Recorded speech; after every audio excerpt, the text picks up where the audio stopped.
Hi, my name's Tom, and today just going to take you through the customer portal within Dsposal's paperwork. Um, so again, kind of signed in as Panama Recycling and Resources here. What we're going to do first is just look at our customers. So we've got two customers set up, SpeedyFix and MFNR. So if you've been watching these tutorials, you'll know a little bit about these already. And then what we want to do is kind of set a customer portal access to one of the customers, one of the kind of users of SpeedyFix. So to do that, we're going to head over to the settings section. I'm going to click on customer portal. So this is the area where you give people permission to access their customer portals. So at the moment we've got nothing in the table. There's a few different ways of doing this, but I'll kind of show you the most basic the first time round, and then we'll layer up that as we go through. So just going to create new invitation here. New invitation, you pick your customer. You can only have one customer in this. So what we said is we're going to have SpeedyFix. Email address, so I'll put this down as me. So Tom at your disposal. Invitee name, again, that is me here. So what we could do is have an expiry date. We can limit it by the sites, but we're not going to do this in this first run, and we can override some default permissions. Again, we're not going to do that. So I'm going to hit create invitation. The invitation has been created, and what this means is that this email address has access to this customer site.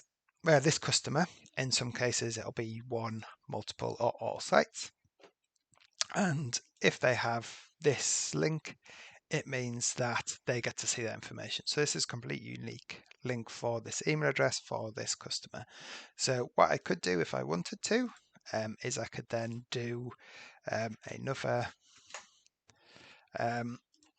access to another customer with the same email address.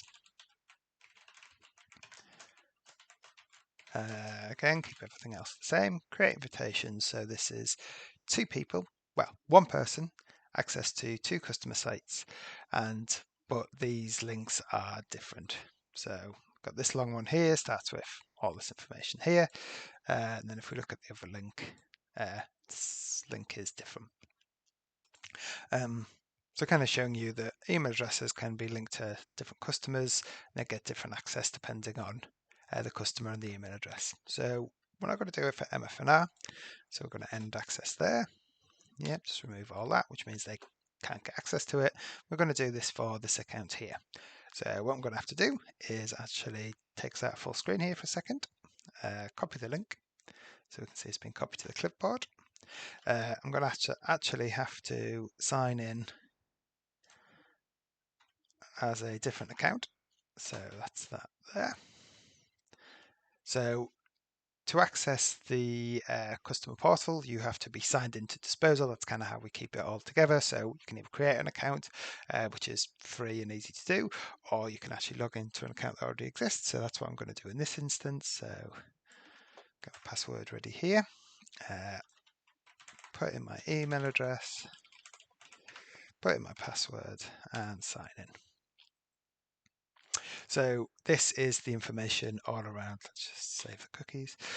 This is the information that is being given access to me by me for SpeedyFix. So I can see the information in here. So this is a summary of all the information that we've got here. We can see the details tab, site. Again, I'll go through all of this in a bit of a later date, but it's kind of showing you how to get access. So following all of the different sites, kind of all of the sales that are active, kind of all of the jobs that are active, any invoices that are active, and kind of any reporting. I'll get to the reporting a little bit later, but you can kind of see all the different reports that are in here as well. So that's great. That's how you kind of set up the most basic account. But let's kind of dig into this a little bit more. So first of all, let's have a look at the default permissions. So within the customer portal, the kind of what we set here for Panama Recycling and Resources for all of their clients is that they have access, and this is kind of the default when it's first starts up anyway, is they have access to everything. But as an organization, so as Panama, you might not want people to see all of the different reports, for instance, or you might not want them to see all of the sales. You might just want them to see all the jobs and invoices. Again, you can just tweak these, change these however you see fit, and then that'll kind of set that default. So that's fine. But what we noticed is when we went into new invitation, which I'll do now, is you've got this option here to override the default permissions. So our default permissions, because I didn't save that, they're all open. Whereas if I go up here, change the default permissions, set defaults, new invitation,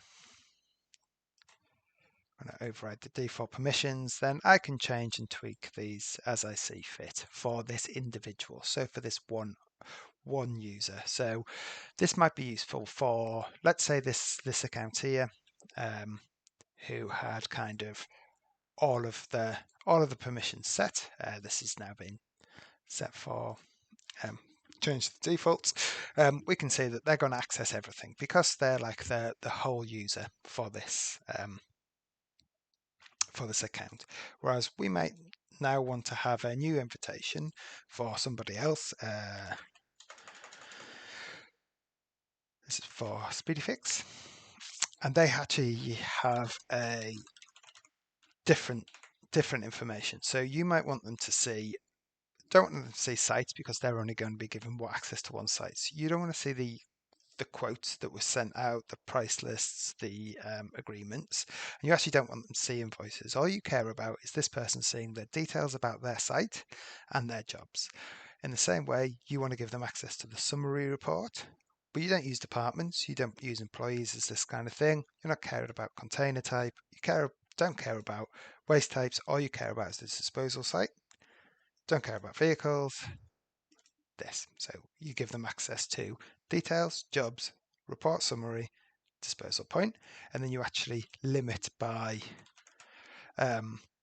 site as well. So you just want this one person who is always at your disposal to just have access to the Southport SpeedyFix site and this limited information here. So you can create that, and now that has limited what they can see. So you've now got these two different users accessing the same customer, the same information, but limited by sites and limited by the different types of reporting. So really honing down to individual needs within the system that you can kind of engage with your customers on.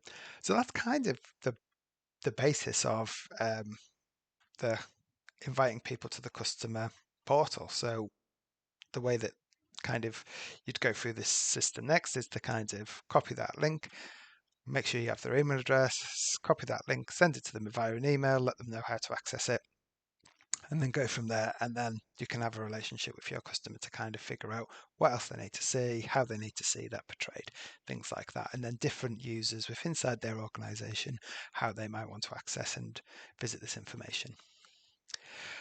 So that's kind of it for the customer portals. We'll kind of come back around and look at the different bits of what the customer portal actually shows our users.